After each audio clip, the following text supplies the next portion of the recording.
Ce rapport Marco Polo, au fond, il parle de quoi? Il traite de quoi très exactement? Alors, il traite, vous l'avez dit dans votre introduction, en fait, du cas Hunter Biden. Donc, vous l'avez bien dit, c'est en fait, tout est parti de cet ordinateur d'Hunter Biden qui dépose en 2019 chez un réparateur donc d'ordinateurs portables, puisque apparemment il renverse du liquide dessus, comme ça peut arriver à tout à chacun. Bien sûr. Donc, il dépose cet ordinateur chez un réparateur. Et en fait, le réparateur, forcément, il regarde ce qu'il y a sur l'ordinateur. Et il se rend compte qu'il y a des choses qui enfreignent la loi, notamment des photos suggestives avec des mineurs, etc. Donc là, il se dit, oulala, qu'est-ce que c'est que cette histoire? Donc, il contacte le bureau local du FBI, il contacte le bureau notamment, donc le dossier est confié à deux agents qui s'occupent notamment de la protection des mineurs. Oui. Et en fait, cette histoire va traîner. Ça va traîner, tout le monde va se refiler la patate chaude parce qu'on comprend très bien qu'en fait, il y a un scandale énorme qui est derrière ça. Oui. Et donc, en fait, l'enquête va traîner, ça va être authentifié. Je précise pour les auditeurs que le contenu de l'ordinateur a été authentifié. Il y a plus de 200 gigas de données sur cet ordinateur. Il y a des emails, il y a des scans de documents officiels, que ce soit sécurité sociale, carte d'identité, documents bancaires. Enfin, on a vraiment la certitude que c'est bien l'ordinateur d'Hunter Biden. Ce n'est pas un faux, ce ne sont pas des choses truquées. Oui, c'est pas on a 100 000 mails. Voilà, on a des 100 000 mails. Mais voilà. Il était rempli l'ordinateur, dites-moi. Oui. Et alors, ce qui est assez fascinant, c'est que il y a déjà l'ordinateur en lui-même et il y a le contenu de ces téléphones portables. Parce que vous savez, ça, les auditeurs ne le savent peut-être pas, mais quand vous avez par exemple un téléphone Apple ou Android, vous pouvez faire une synchronisation de ce téléphone avec votre ordinateur. Comme ça, au cas où vous le perdiez, les données restent sur votre ordinateur. Et donc, du coup, il y avait aussi toutes les données de ces téléphones portables. Donc, tous les textos, tous les emails, tout ce qu'il échangeait avec ses partenaires commerciaux, avec ses maîtresses, avec ses associés. Il y a vraiment toutes les données qui sont sur ces ordinateurs. Et donc ça a transité d'agence en agence jusqu'à arriver entre les mains donc du fameux think tank dont vous parliez, Marco Polo. Marco Polo qui est entre autres dirigé par Gareth Ziegler. Alors Gareth Ziegler, il faut dire un mot sur lui. C'est un ancien de la Maison Blanche, de l'administration Trump, qui travaillait au bureau de tout ce qui est commerce, sous la responsabilité de Peter Navarro. Et donc, quand Trump a quitté la Maison Blanche, lui, il est parti et il a créé ce think tank. Et il a fondé le think tank Marco Polo.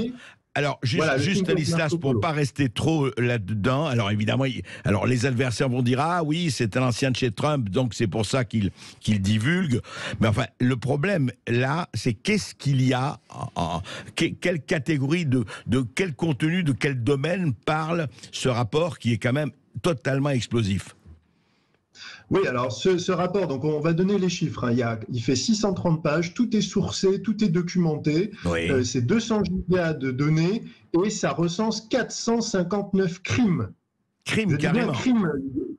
459 crimes, ça a été dépeint par les commentateurs américains comme la pierre de Rosette de la corruption. C'est-à-dire que vous avez tout, et le rapport lui-même qu'on peut retrouver, je l'ai mis à disposition sur les réseaux sociaux, il est classé par catégorie de crimes. Alors quoi? Quelle catégorie? Alors, il y a les crimes de corruption et de trafic d'influence. Donc, c'est là clairement où Hunter Biden utilise le réseau de sa famille et notamment le réseau de son père, donc Joe Biden, pour faire des deals avec des tonnes d'entreprises. Alors, il y a bien sûr Burisma en Ukraine qui est la plus connue. Il y a avec le Parti communiste chinois, avec des oligarques chinois.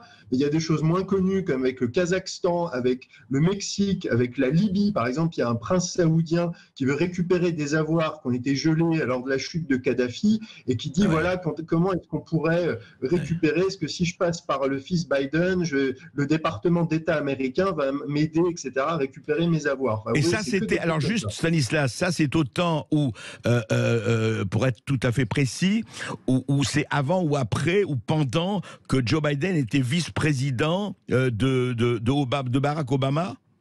Oui, tout à fait. C'était pendant qu'il était vice-président. C'est ça, d'accord. Donc, il y a plein d'histoires comme ça. Donc, on a essayé de dire aussi que Joe Biden n'avait aucun rapport avec toutes ces histoires de corruption et de trafic d'influence. Oui. En fait, il y a plusieurs éléments très concrets. On ne va pas rentrer dans le détail, mais on retrouve dans le rapport qui prouvent qu'il y a des réunions, il y a des emails, etc. échangés qui prouvent que Joe Biden est en tout cas dans la boucle. Alors, peut-être pas sur toutes les affaires, mais sur une bonne partie des affaires. Oui. Donc, ça, c'est la partie corruption. Avec, alors, ensuite, mais du business à tous les étages et dans plusieurs pays du monde, quoi. C'est ça. Voilà, c'est ça, tout à fait. Et du trafic d'influence. Et souvent, d'ailleurs, en fait, Joe Biden, par exemple, dans le cas de l'Ukraine, est payé des centaines de milliers de dollars pour faire un job, je ne sais pas, pour de consultants. Hunter Biden. Oui, pardon, lui, Hunter Biden. Et juste un mot. Oui, et juste un mot, Stanislas, nous avions parlé, nous n'étions pas les seuls, mais enfin nous étions les seuls en France.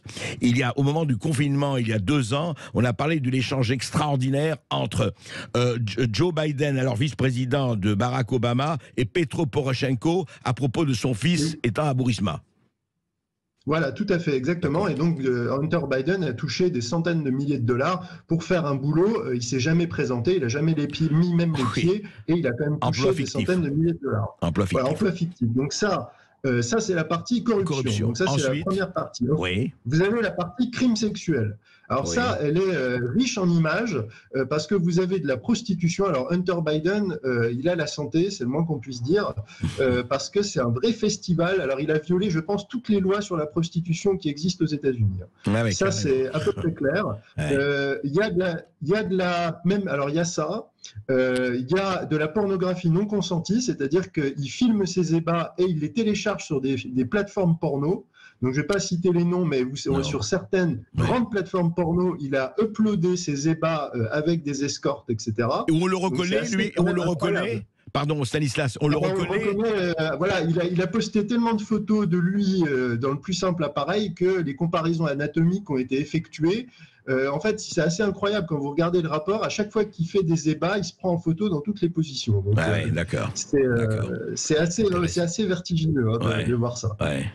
Et là-dedans, il y a même, vous dites, avec des mineurs, enfin, il y a le prostitution. Oui, il y a des choses un peu ambiguës, alors, notamment avec des membres de sa famille, notamment sa nièce. Enfin, c'est un peu, je ne vais pas trop rentrer dans les détails, mais c'est assez sordide. Il y a plein de textos, justement, où des membres de sa famille disent qu'il ne veut pas qu'il reste seul avec des membres jeunes et mineurs lors des réunions de famille, etc. Enfin, on a vraiment toutes ces informations absolument sordides. Ces échanges, ces conflits familiaux, ces allégations, enfin, c'est vraiment, donc ça c'est la partie sexuelle qui est vraiment très copieuse aussi. Et puis la dernière partie, c'est la drogue.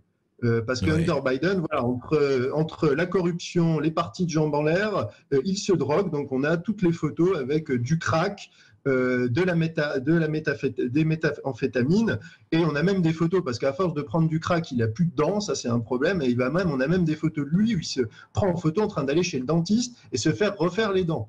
Donc on a vraiment toute la consommation en cure de désintoxication. Enfin, c'est vraiment documenté de A à Z. Et là encore, il viole toutes les lois sur la consommation, la détention de drogue. C'est vertigineux. Et alors justement, si j'ai bien compris, pendant des années, en tout cas 2 ou 3 ans, etc., ça a été complètement dissimulé. On en parlait comme ça, mais par bribes. Et là, c'est sorti au grand jour, là. Oui, c'est sorti en grand jour grâce au travail de Marco Polo. Et ce qui est assez intéressant, parce que au-delà de l'aspect choquant du comportement et puis de la corruption morale et politique, c'est qu'en fait, c'est comment le rapport a été entièrement couvert par toute la chaîne au niveau américain. C'est-à-dire qu'on a le FBI qui reçoit ces dossiers et qui vraiment avance à 2 à l'heure, la quête n'avance pas, ils se refilent tous la patate chaude. Il y a les médias qui bloquent les discussions sur ce sujet avant la présidentielle. Il y a Facebook et Twitter qui censurent toutes les informations qui sortent. Il y a le New York Post qui sort, je crois, en 2020, un sujet là-dessus, c'est censuré, et Zuckerberg reconnaît, c'est écrit dans le rapport, il a reconnu qu'il a reçu des instructions et il a donné des instructions à ses équipes de bloquer les infos sur ce sujet. Facebook, et surtout, pour terminer, dernier point extrêmement gravissime, il y a même des anciens membres de la communauté du renseignement qui disent, vous l'avez dit au début, mais pas du tout, c'est de la collusion russe, c'est un coup des Russes, etc. Donc vous avez vraiment toute la chaîne. Vous avez le FBI, les services de renseignement, les GAFA et les médias qui conspirent tous ensemble pour que personne n'entende parler de ce dossier. Alors, justement, Stanislas Berton, avançons. Ce qui est intéressant, si j'ai bien compris, ce dossier, ce rapport Marco Polo a été notamment, il est un peu partout maintenant sur les réseaux sociaux, vous l'avez posté vous-même, et il a été distribué à tous les membres du Sénat et de la Chambre des représentants américains. Oui, tout à fait. Oui, il a été communiqué pour dire maintenant vous pouvez pas dire que vous ne saviez pas. Vous avez de façon documentée toute la corruption de la famille Biden et les pratiques de trafic d'influence qui sont liées à cette famille et qui durent depuis des décennies. Et surtout, dernier point aussi, je l'ai pas souligné, que dit le rapport, c'est imaginer les moyens de pression et de chantage que les ennemis de l'Amérique ont sur la famille Biden, parce que quand vous avez un trésor comme ça de moyens, d'éléments aussi compromettants, vous pensez bien que les gens sont de plus en plus tenus.